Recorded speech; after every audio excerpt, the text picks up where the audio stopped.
Ceci est un livre audio autogénéré par Google. Logique sociale. Logique sociale. Collection dirigée par Bruno Pequigno. En réunissant des chercheurs, des praticiens et des essayistes, même si la dominante reste universitaire, la collection Logique sociale entend favoriser les liens entre la recherche non finalisée et l'action sociale.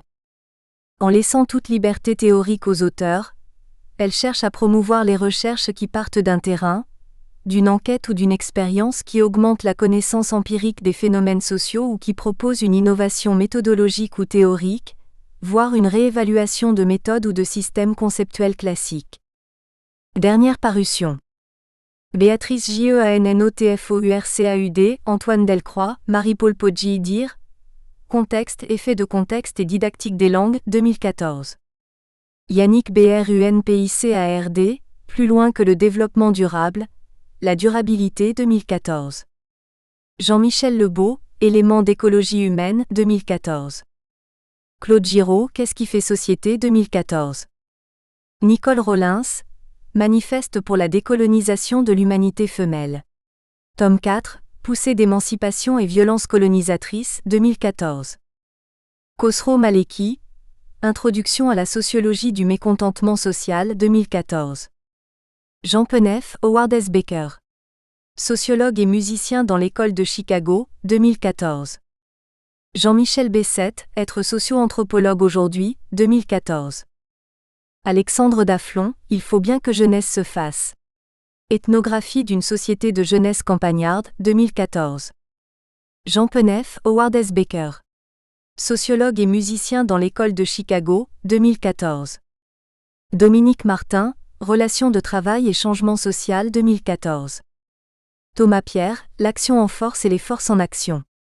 Sociologie pragmatique des forces, 2014. Jean Ferrette dire Souffrance hiérarchique au travail. L'exemple du secteur public, 2014.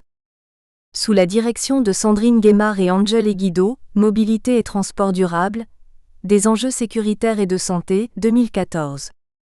Simon Tabet, Le projet sociologique de Zygmunt Bauman. Vers une approche critique de la postmodernité, 2014. Pascal Marcotte et Olivier Thevenin dire Sociabilité et transmission dans les expériences de loisirs, 2014. Remerciements. Je tiens à remercier Laurence Olivier pour ses conseils pratiques. Son expertise en épistémologie m'a été d'une grande aide.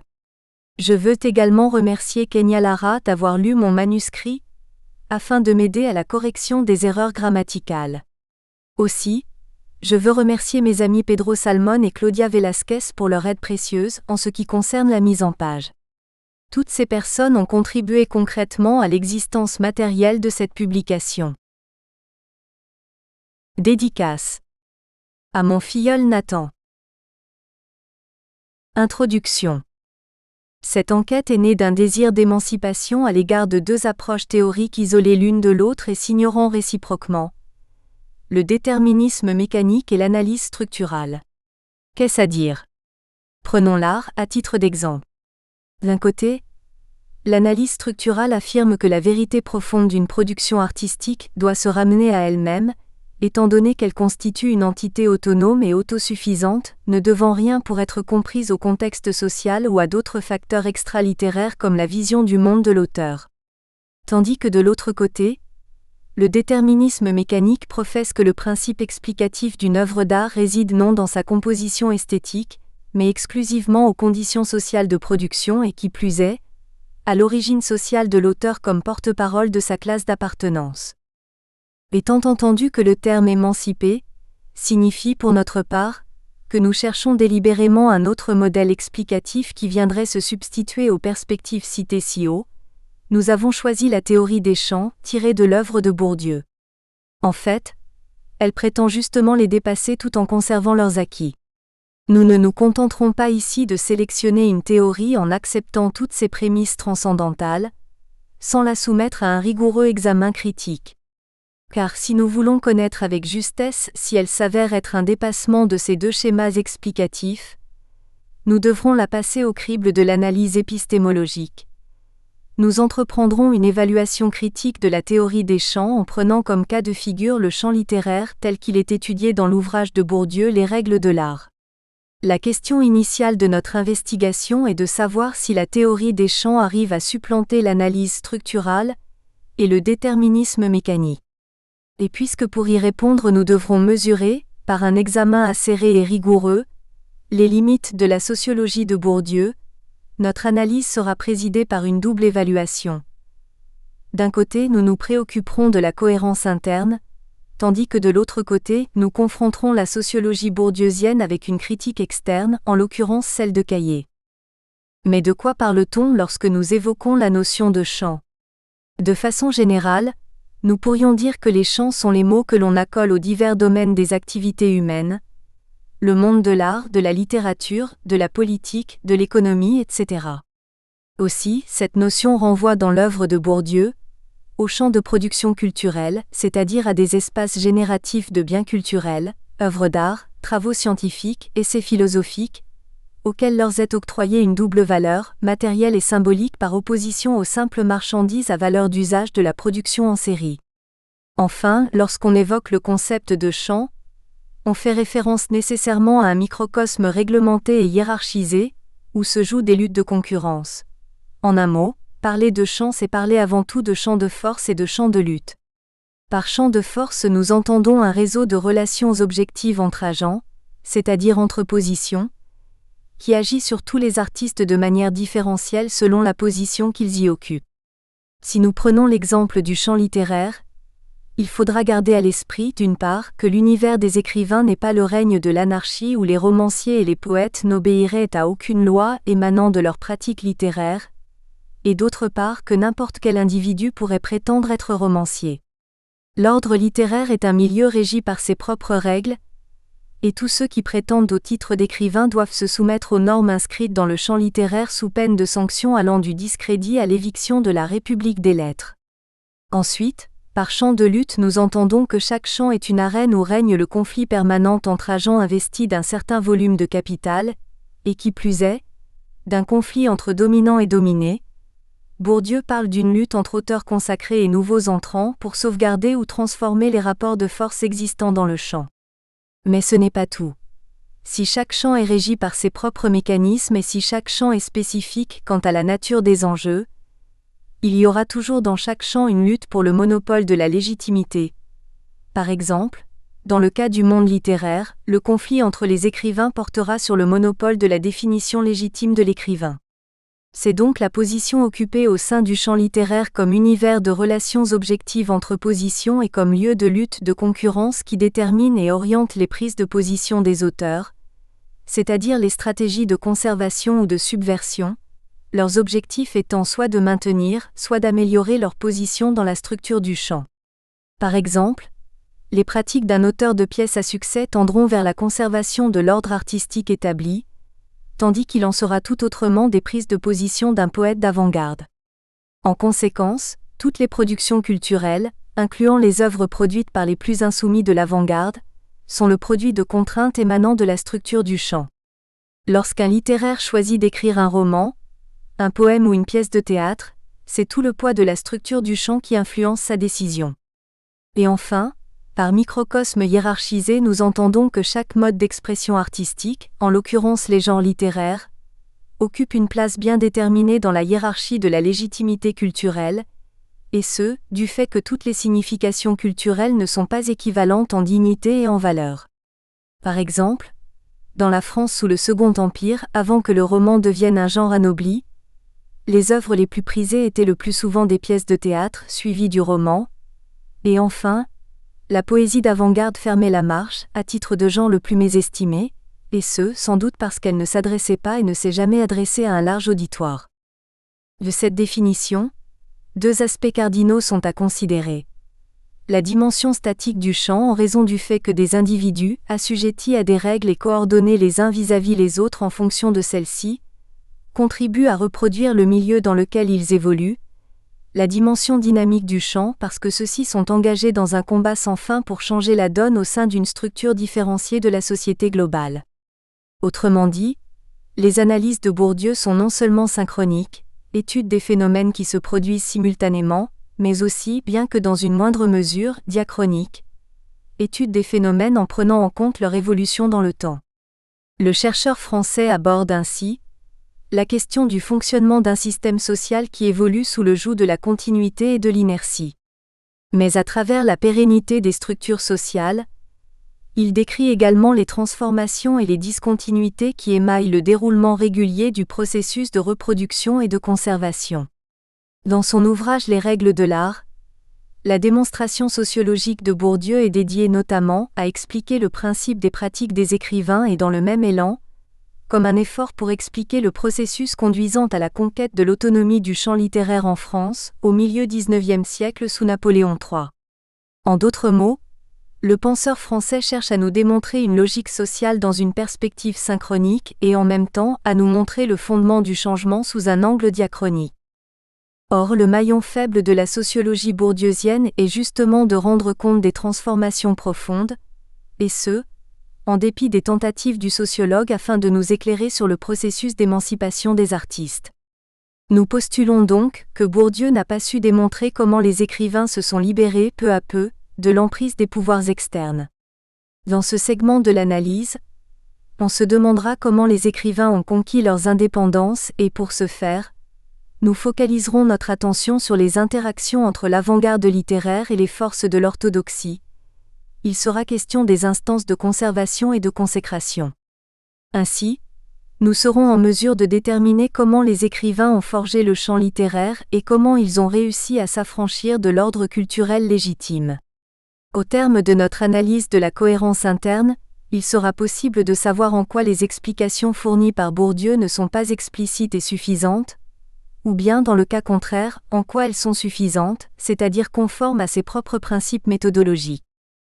En ce qui a trait à l'autre segment de notre analyse, nous affirmons que la théorie des champs demeure pertinente, nonobstant les attaques en règle du sociologue Caillé qui, soulignons-le, remet en cause la valeur scientifique du concept de champ.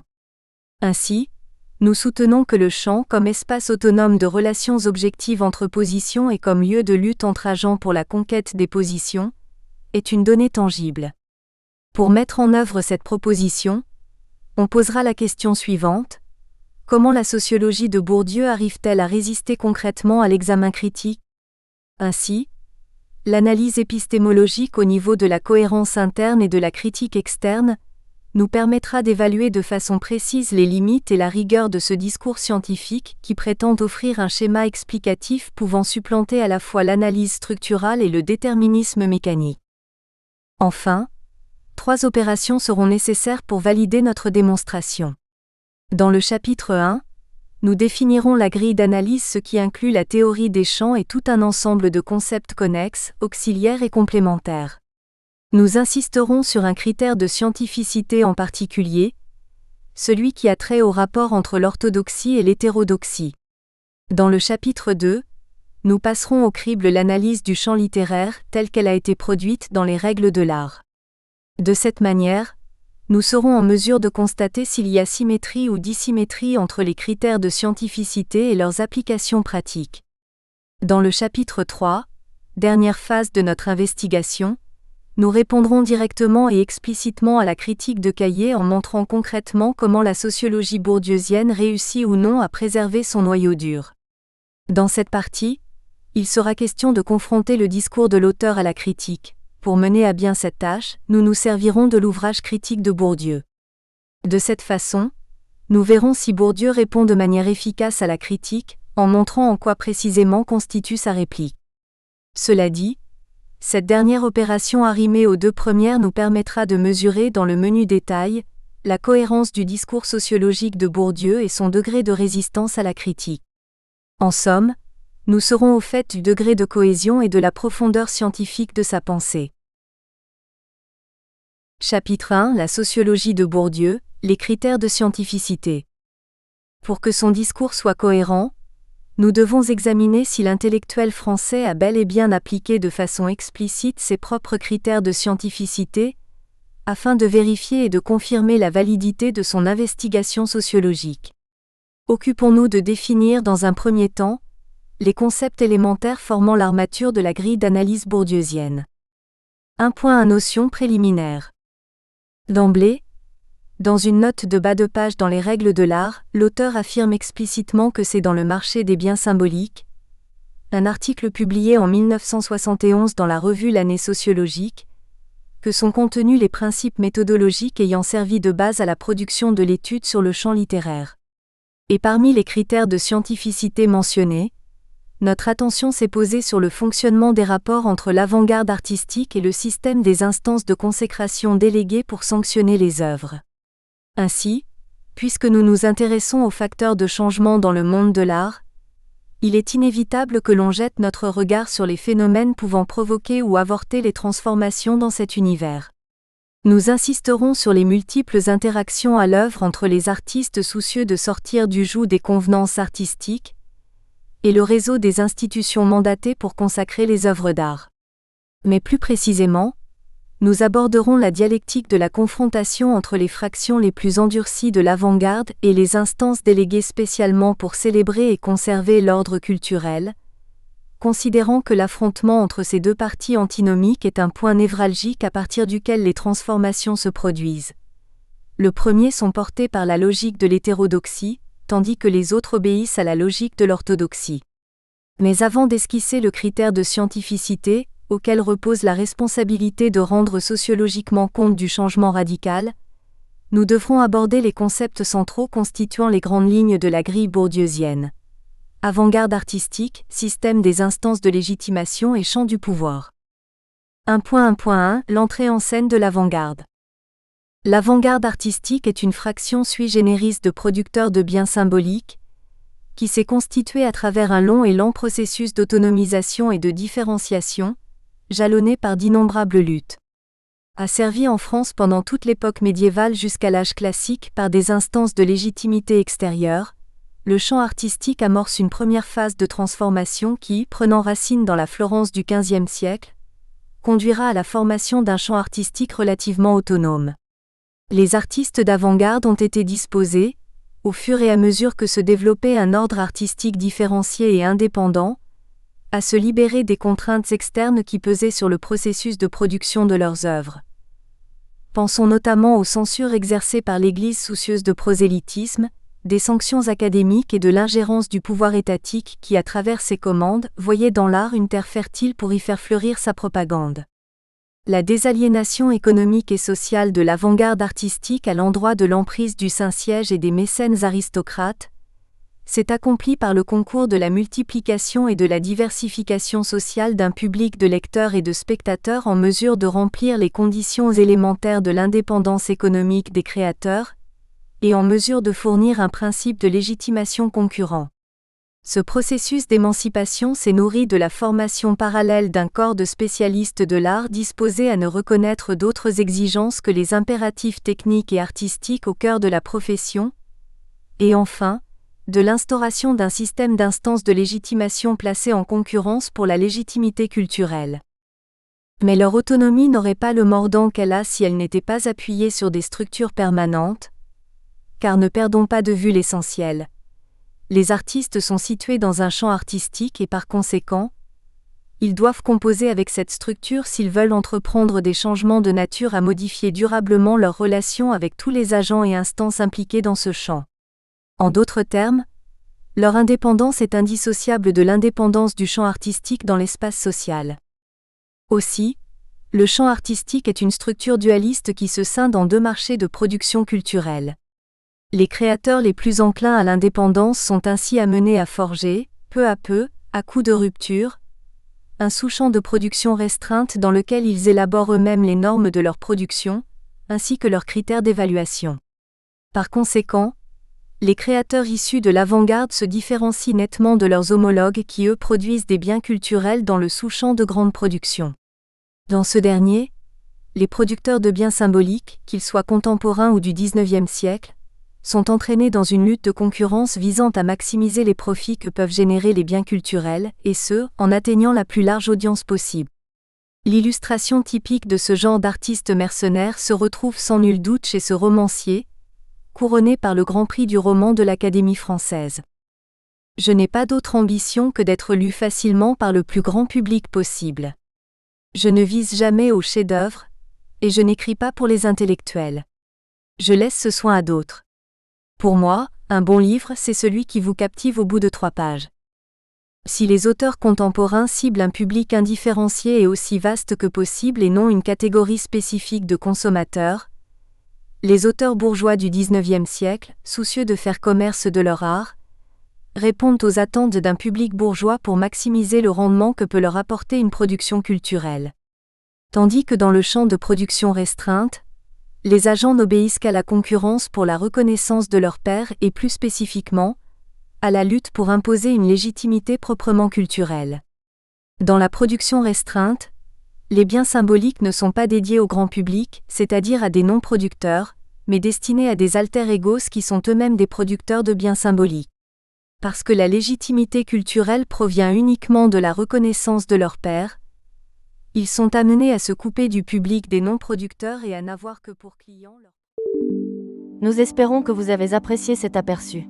Pour continuer à écouter ce livre audio sur Google Play Livres, utilisez le lien dans la description de la vidéo.